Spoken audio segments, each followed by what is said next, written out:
everybody out there, this is Popular Stranger, and we are back at you again today with another MLB 15 The Show Diamond Dynasty video. It's Monday, guys, so it's time for another edition of Risers and Fallers. We're going to talk about all the cards that went up and down in Diamond Dynasty this week. Real quick, I got to start this video by giving my boy Nolan Arenado some props because the Diamond Dynasty staff did not, so I'm going to do it. I'm going to take it upon myself to do so. He gets voted NL Player of the Week. Certainly deserving. He had, 7 home runs in 6 games, 14 runs batted in, led the league in slugging percentage. He now has 24 home runs, 68 runs batted in, leads majors in that category, and certainly should be an all-star. Amazingly enough, he's still 4th in voting in the NL at third base, but we're not going to rant about it anymore.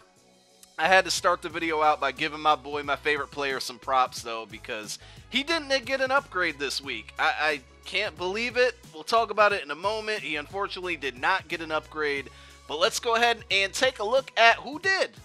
Now, remember, guys, you can find the full list of rating changes on daddyleagues.com. They were up super early this morning posting these. I happened to check it around 7:30 a.m. Eastern Time, and they were there already. So props to the guys who run that website. We got another change in diamond level status. Max Scherzer obviously killing it. No-hitter last week. Almost had a no-hitter again this week. And he goes up to a 97. He was already a diamond card, so he remains a diamond, obviously. But goes up from a 94 to a 97, so props to Max Scherzer. I always feel weird saying his last name like I'm going to mess it up. But props to him for getting that upgrade. Certainly deserving of it. Another guy who's been crushing it, hitting home runs, getting back to what he normally does. And I'm trying to find him on my list here. Albert Pujols, there he is. He goes from an 86 to an 89. I think this is one that we all saw coming. And I'm happy I did what I did. A lot of people were loading up on his card and projecting that it was going to rise in price, and I got him way back when he was a silver card for like 1,500 stubs. I noticed last week he was selling for like 7,000. I was like, you know what? I've noticed the trend. These guys, these 89 overall guys, don't all stay that high in price, so I sold him at 7K, and now I look at it, he's barely going for 5K, so I'm happy I made that decision. I think that kind of influx of people saving his card and then all trying to dump him at the same time causes a shift in the market. So with these guys, it's good having them when they get their upgrades, but at the same time, you don't want to overplay your hand because Albert Pujols sold for a lot more just 2 days ago when he was only in 87 or 86, whatever he was. So Dallas Keiko, a guy that I've been raving about all year long, and I'm not going to stop. He continues to do his thing. He jumps up to an 89 as well from an 86. I ended up selling all of my Keiko cards that I had extras. I still have one that I use occasionally, but I sold mine for like 3 to 4K, so he kind of did the opposite of what Pujols did. He went up in price, and he's kind of hanging around and staying there. I just don't like his pitching style in this game. I love it in real life, but the times that I've used him, he hasn't really produced for me, unfortunately. Trevor Rosenthal, the amazing closer for the St. Louis Cardinals, he got an upgrade. I had him on my All-NL Central team. You'll probably see him in the gameplay coming up this week. He goes from an 86 to an 88. Another closer from the White Sox who went the wrong way, David Robertson, formerly of the Yankees, he went from an 88 to an 87. Let's see if I can find him. I may have passed him already. Yes, I did. There he is right there. He goes from an 88 to an 87, going for about 2,500 stubs.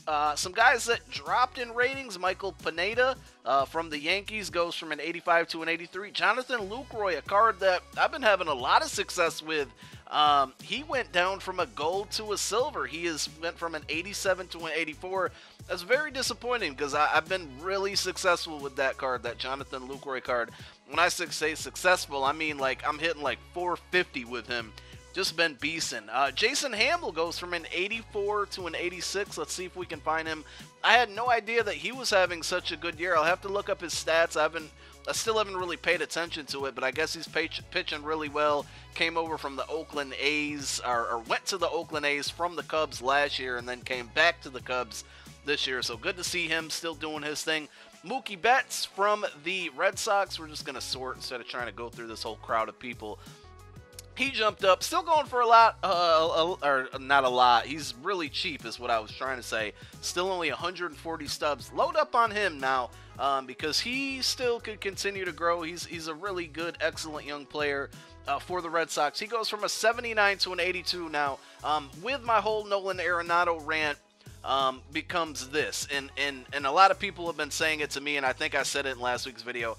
It seems like these guys who do these ratings increases are like a week behind because Mookie Betts was the player of the week last week, but he gets the upgrade this week. So Nolan Arenado, guys, I continue to talk about him.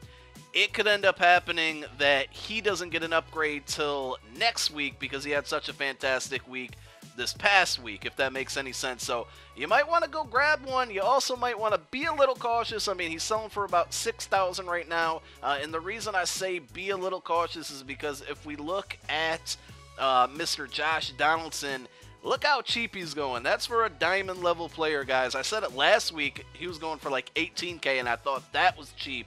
But if you look at it now, only $11K for a 93 overall diamond level card. So Nolan might make that jump over to diamond, but it still may not mean anything. So I've messed up my search and I don't know how to clear it out. I've just messed everything up, guys. My bad. But what I was trying to do is show you guys that another card that I think we all kind of knew was coming was another fantastic rookie, Maikel Franco, and he's still going for incredibly cheap, only 85 stubs. This guy's got pretty good contact, pretty good power. Might want to check him out. I mean, I think that he's going to continue to grow. I think he'll eventually be a diamond level player. So I'll go down the list. We'll kind of just end this video out with one more guy that we want to talk about from the Detroit Tigers. I think he's a center fielder. We'll find out here in a moment. Nope. Is he left field? I think he's left field. We found out that we're wrong again, so he's got to be right field. I'm right on the correct week. They're not a week behind with Brett Gardner, but yeah, J.D. Martinez goes from a 79 to an 81. Michael Kadire went backwards, 84 to an 80. Justin Turner was a guy that I think I mentioned earlier in the week. He goes from 77 to 80. And again, there's a ton of other guys, but you can go check out the full list over on daddyleagues.com, a very, very helpful site. I mean, there's tons of guys who went up and down that I have not named in this video. Just way too many to mention. But you guys can go find out the full list there. We just talk about the important ones. So there you have it. That's going to wrap up another edition of Risers and Fallers this week. Again, guys, thanks for tuning in.